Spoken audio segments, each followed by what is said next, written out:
if you're already in a bad mood, you can go ahead and swipe away from this video. Because today, we are going to discuss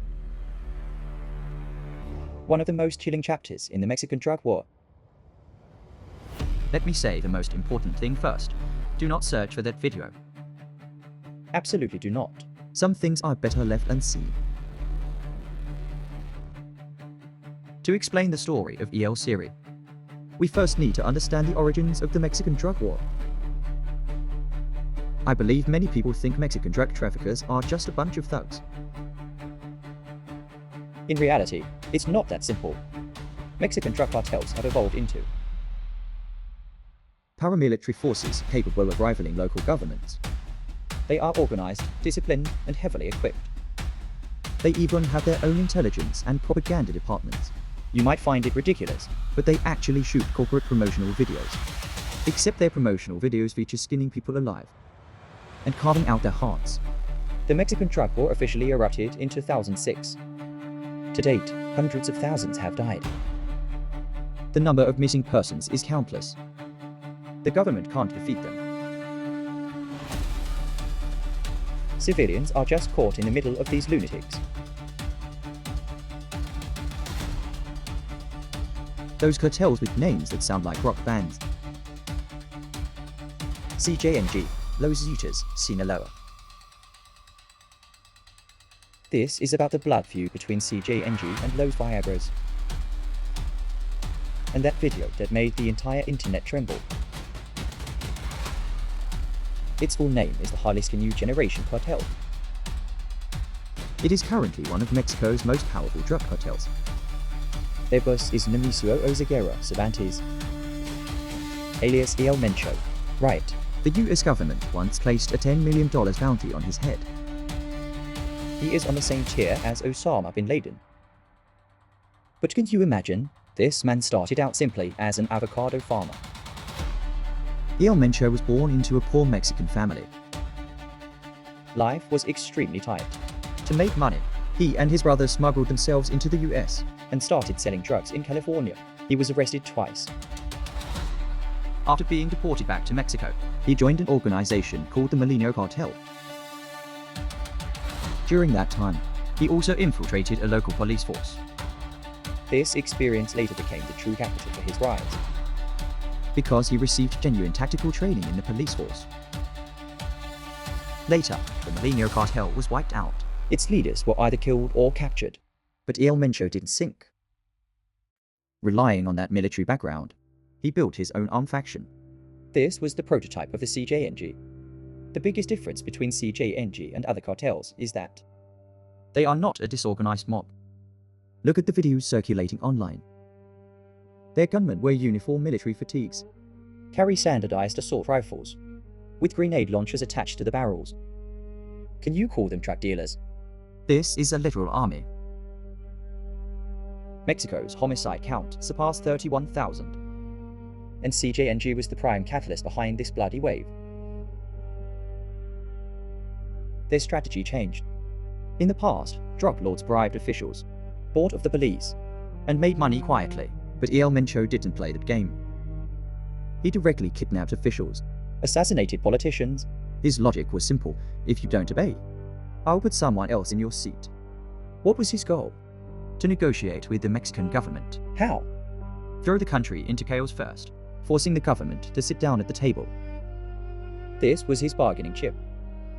If CJNG is the king of Mexico's cancer, Los Viagras were the madmen who dared to challenge that cancer. You might think, to dare go against CJNG, their opponents must be an even more ruthless syndicate. That's true. Los Viagras were indeed ruthless. But the deeper irony is, their starting point was actually in the name of justice.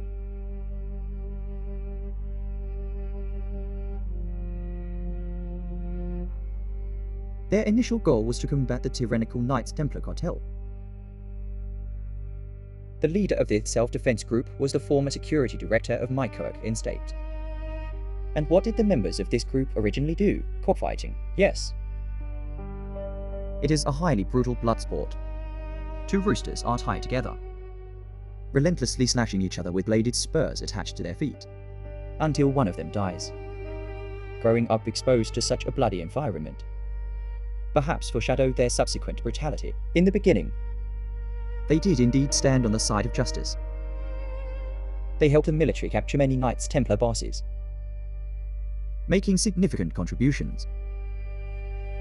Once the territory was conquered, who would manage it. as a result, They not only took over the territory, they took over the rival's business. from a self-defense militia to a drug cartel, the transformation took less than a year. Government briefings at the time described Los Viagras as the most bloodthirsty and dangerous criminal syndicate in the state.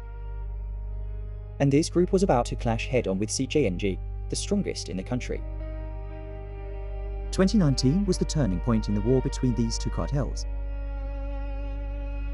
In the city of Arupan in Michoacán state, Underneath a bustling highway overpass, 9 corpses were hung. this was the work of CJNG. They used this method to warn Los Viagras, your territory belongs to us now. But Los Viagras were no pushovers. Their response was the El Siri execution video mentioned at the beginning. El Siri's real name is unknown.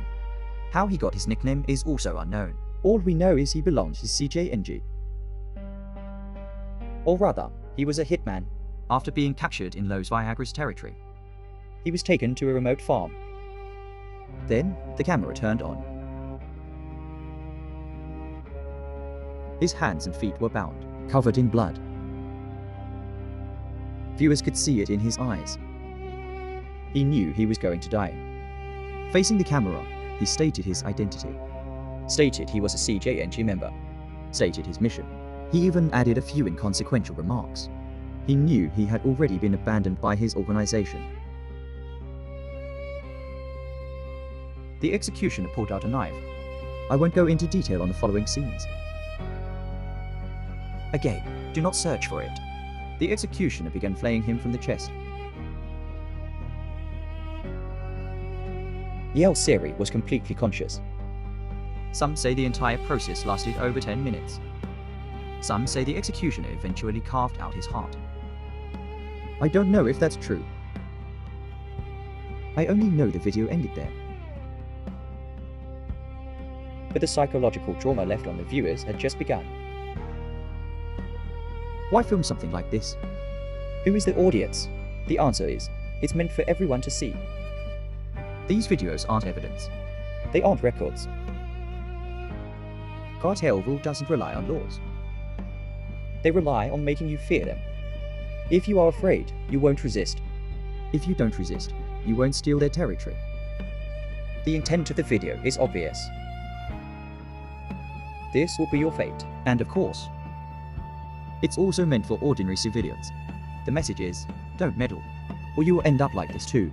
This is a highly primitive, highly brutal form of psychological warfare. CJNG has done the exact same thing, They once filmed a video. executing a member of Los Viagras, mocking the rival's boss right into the camera. This kind of Video warfare has become a core part of the Mexican drug war. There's an even more terrifying question. what exactly is the relationship between the government and the cartels? Many people think the government catches drug dealers. And the police protect the people. The situation is not that simple.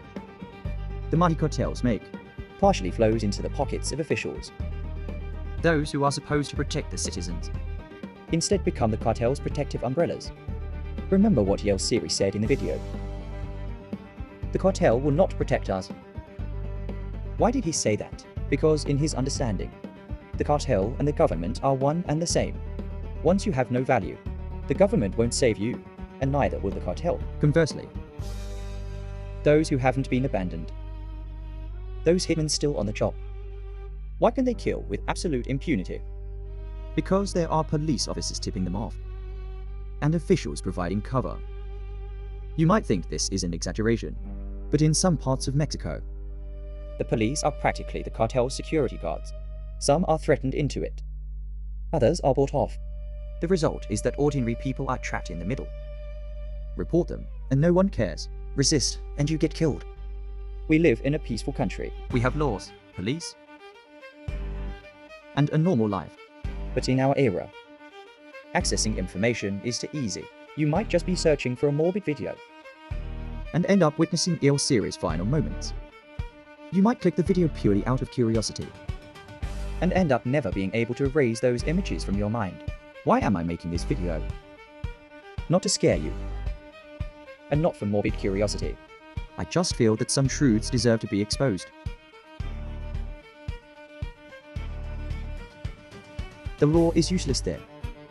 Fear is the only rule. There are some people who were trained as killing machines from childhood. They are already numb to death. Once you see it, you can never unsee it. So, is there an end to this war? From 2006 up to now, batch after batch of drug lords have been caught. Yet the cartels still exist. Why? Because there is a market for drugs. Because poverty drives people to desperate paths. Because corruption turns the law into a piece of blank paper. Even if El Mencho dies, a new El Mencho will emerge. Even if CJNG collapses, Los Viagras will just become the next CJNG. Hatred will only breed more hatred. Until no one is willing to pay for this war anymore. How many people have died? How many families have been destroyed? No one knows the answer. We live in a country where we don't have to worry about being kidnapped in the middle of the night. The thing you ponder most every day is probably what to have for lunch, rather than whether you'll die today. Please cherish the life you have now. Somewhere in the world, people are experiencing nightmares you cannot even imagine.